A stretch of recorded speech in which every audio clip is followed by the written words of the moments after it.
Magandang araw po, welcome po sa aking channel, Nov9 TV.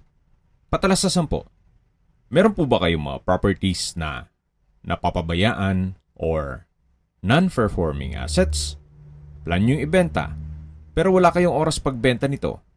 Kung ito'y pagkakatiwala nyo po sa amin, tawag lang po kayo sa aking numero, usap po tayo, gawan ko po ng video for free. Yes, libre po. Wala po kayong babayaran. Tutulungan pa namin kayong mabenta ang inyong property. Kami na po bala sa marketing, sa boosting, pati po sa paid advertisements, even sa tripping. Hindi na po kayo mapapagod sa pag-entertain ng mga buyers. Kami na po bala sa lahat. Tawag lang po kayo. Nandito po tayo ngayon sa Alta Silang kung saan ito po'y isang exclusive community na meron pong 24 hours security. Ito pong bagong video presentation natin ay isang 2-story house na nasa corner lot. May lot area po ito na 150 square meters at ang bahay naman ay may floor area na 100 square meters. Napakatahimik po ng lugar, sariwa ang hangin at malamig po ang klima. Nasa mataas na lugar, ang estimated elevation above sea level ay 1,040 feet. Kaya flood-free area. Halos hindi po ito natirhan ni owner gawa ng nasa ibang bansa po sila nakatira. Lahat pong kagamitan na makikita niya sa loob ay kasama po. Opo, fully furnished na rin po ito. Nakabakod na po buong property at yan po yung main door. Yan po yung fasad. Meron na rin pong security grill.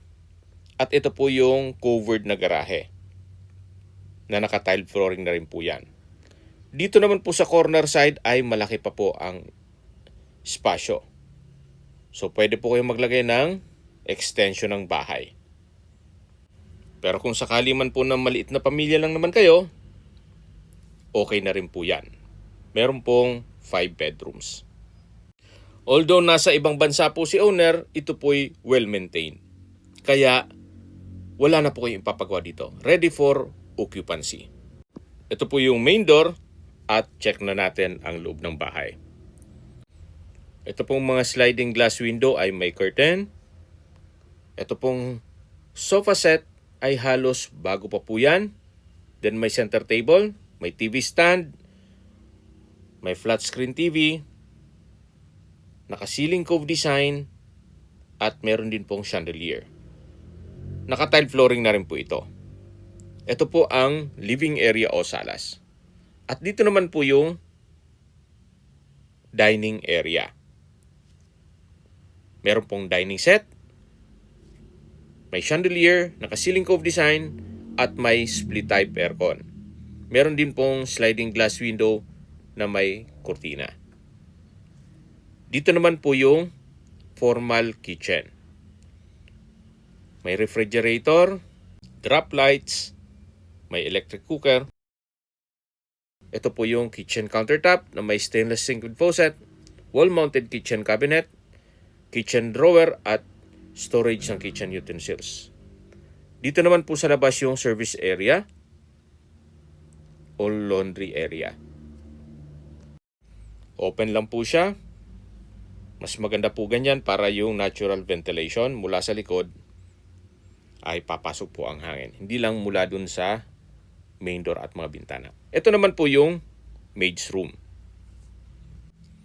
Sa ngayon, ginawa po nilang stock room. At mula naman po dito sa maid's room, balik po ulit tayo dito sa may formal kitchen. Then meron din pong microwave. Doon naman po yung dining area, yung main door, at yung living area. Yan po yung hagdan at meron pong common toilet and bath. At kung meron po kayong PWD or senior citizen sa pamilya, itong kwarto na to ang para sa kanila. Pero sa ngayon po, hindi natin ma-check yan at may mga kagamitan pa si owner. Check na lang natin itong toilet and bath. Kung saan meron po itong water closet with bidet, hand wash basin, vanity mirror, tiled bathroom wall, bathroom window, at overhead shower. Ito po yung common toilet and bath. Diyan naman po yung under stair storage. Upon tripping po, mache-check natin itong unang kwarto dito sa ground floor. Yan po ulit yung formal kitchen, dining area, main door, at living area. Aakyat na po tayo. Ito pong hagdan ay naka-wooden staircase, naka-tubular railing at handrail. Samahan niyo po ako, akyat po tayo. At dito na po tayo sa second floor.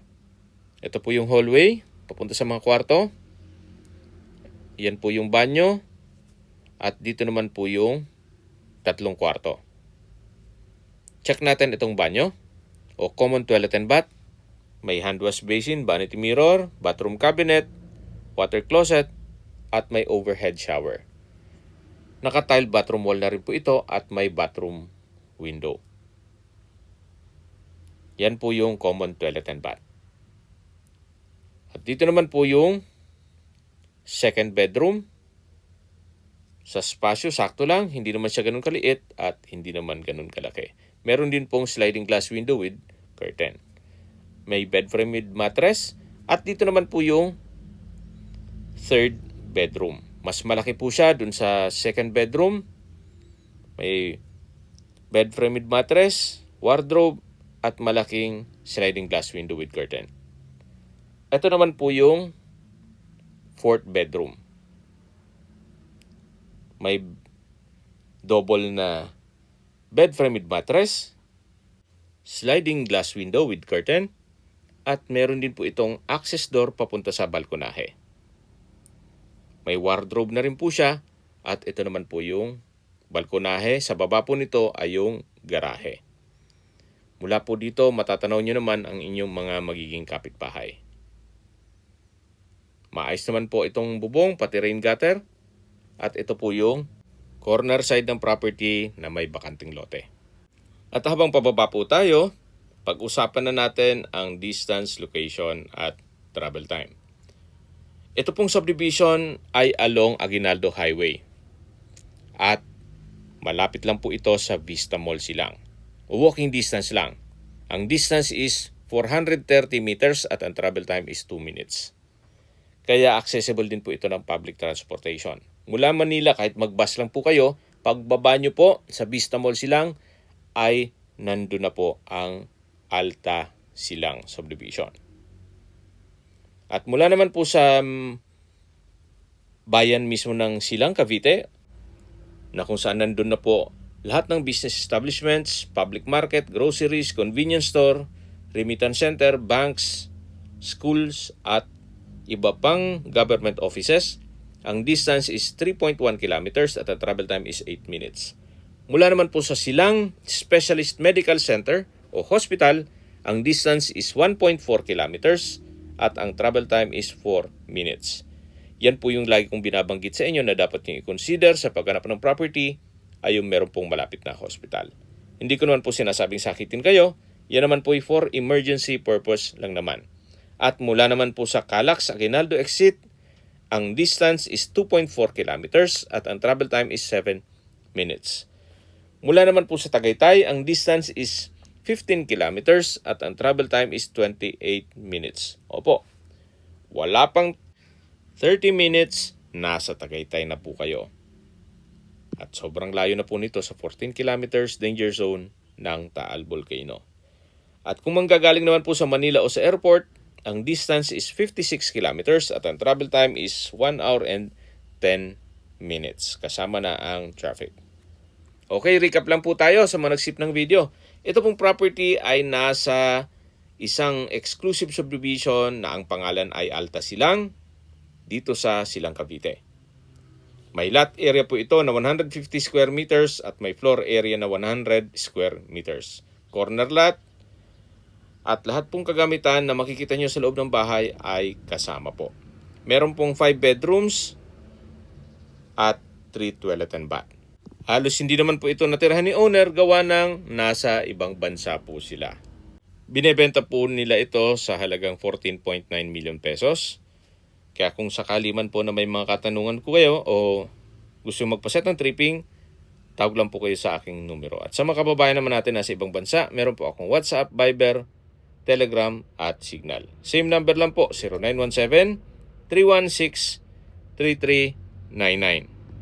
Sa mga nagtatanong naman po ng aming Facebook, meron po aming Facebook page na Nov9TV at Facebook Real Video. Meron din pong TikTok at Instagram. May ibang YouTube channel po kami, the Nov9TV channel, Nov9TV Listings, Nov9TV On The Spot, Nov9TV Updates, at Nov9TV House Rental. Sana po naibigyan nyo ang video presentation. Paki-like and subscribe na lang po sa aking channel para ma-update din po kayo sa aking future listings. Kung sakali po hanap nyo yung mas malaking sukat ng lupa, meron din po kami ibang listings na pwede nyong pagpilian. Huwag po kayong mag-atubiling tumawag sa amin. Then, let us know your budget para malaman namin kung anong property pwede naming ilog sa inyo. Sa lahat pong viewers, subscriber at nagtiwala po sa amin, salamat po sa suporta. Ingat po kayo lagi at yung pamilya. Maraming salamat po.